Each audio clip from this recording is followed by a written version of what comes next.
امام فرماتے ہیں ان المرء اذا ہلک قال الناس ما ترک، جب کوئی انسان مرتا ہے تو لوگ کہتے ہیں کیا چھوڑ گیا ہے، اور فرشتے کہتے ہیں اس نے آگے کے لیے کیا سر و سامان کیا۔ وقالت الملائکۃ ما قدم للہ آباؤکم فقدموا بعضا یکن لکم قرضا ولا تخلفوا کلا فیکون علیکم قلا۔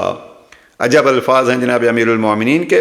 امام فرماتے ہیں خدا تمہارا بھلا کرے، کچھ آگے کے لیے بھی بھیجو کہ وہ تمہارے لیے ایک طرح سے اللہ کی ذمہ قرضہ ہوگا، گویا تمہارے نے اللہ کو ایک قرض دیا، پروردگار میں اپنی جمع پونجی یہ آپ کے سپرد کر رہا ہوں، اور اللہ جو ہے یہ اس کو کوئی قرض دے تو وہ کتنے گنا بڑھا کے واپس کرتا ہے۔ سب کا سب پیچھے نہ چھوڑ جاؤ کہ وہ تمہارے لیے بوجھ ہوگا۔ اب ایک ایک جملہ علی علیہ السلام کا جو تفسیر قرآن ہے اس کی وضاحت کی ضرورت ہے، بہرحال ہم اس کی طرف نہیں جاتے، اتنا ہی عرض کرتے ہیں عزیزان۔ خطبہ 201 کو پڑھ لیجئے۔ اب وہ پہلا حصہ ہے لوگوں یہ دنیا گزرگاہ ہے اور آخرت جائے قرار، اس راہ گزر سے اپنی منزل کے لیے توشہ اٹھا لو، یہی ہے موت کے بعد کیا ہوگا۔ جناب امیر علیہ السلام فرماتے ہیں صغیرہ کا بھی جواب طلب کیا جائے گا، کبیرہ کا بھی جواب طلب کیا جائے گا، آپ سے پوچھا جائے گا کہ آپ نے وہاں کیا کیا ہے۔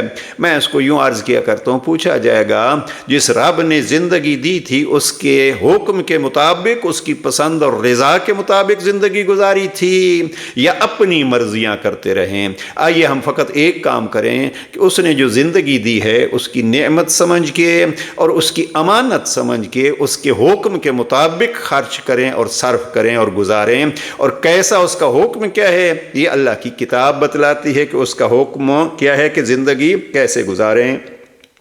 اس کو جناب امیر المومنین فرماتے ہیں تقوی کے خرچ اور تقوی کے اس زاد کو لے کے جاؤ۔ تقوی کا سے مراد یہی ہوگا کہ اللہ کے احکام کے مطابق زندگی گزارو۔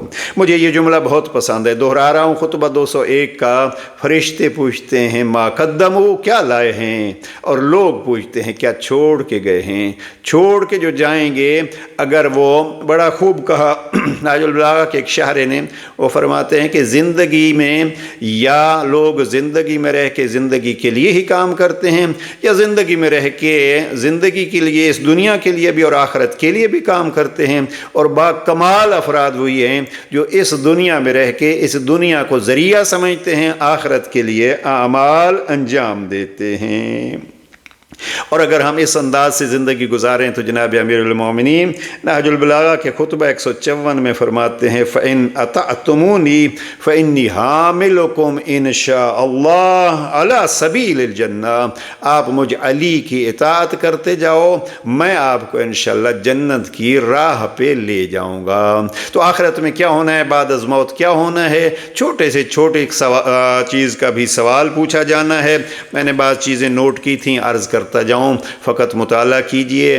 خطبہ نمبر 81 جو موت ہی کے عنوان سے جناب امیر علیہ السلام نے طویل خطبہ دیا ہے، اور ایسا خطبہ ہے کہ جس خطبے کے اختتام پہ سید رضی لکھتے ہیں کہ جب خطبہ ختم ہوتا ہے تو حضرت کا بدن بھی لرز رہا تھا اور لوگوں کے بدن بھی لرز رہے تھے، رونگٹے کھڑے ہو گئے، آنکھوں سے آنسو بہ نکلے، دل کانپ اٹھے، اور اسی لیے اس خطبے کو نام دیا ہے خطبہ غرہ۔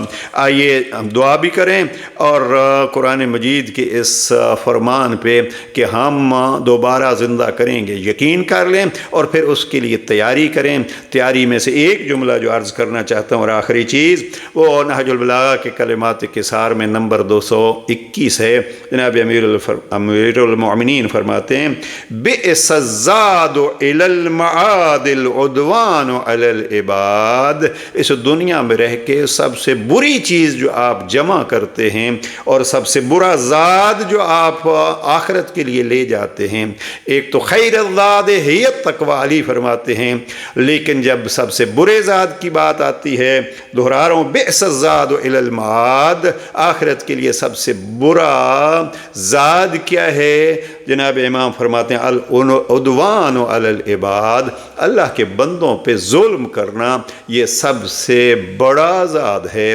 آئیے باقی امور کے ساتھ ساتھ اللہ کے بندوں کو اللہ کے لیے معاف کر دیں، اور اگر کوئی ہمارے ساتھ زیادتی بھی کرتا ہے تو ہم اللہ کے لیے اس سے درگزر کریں۔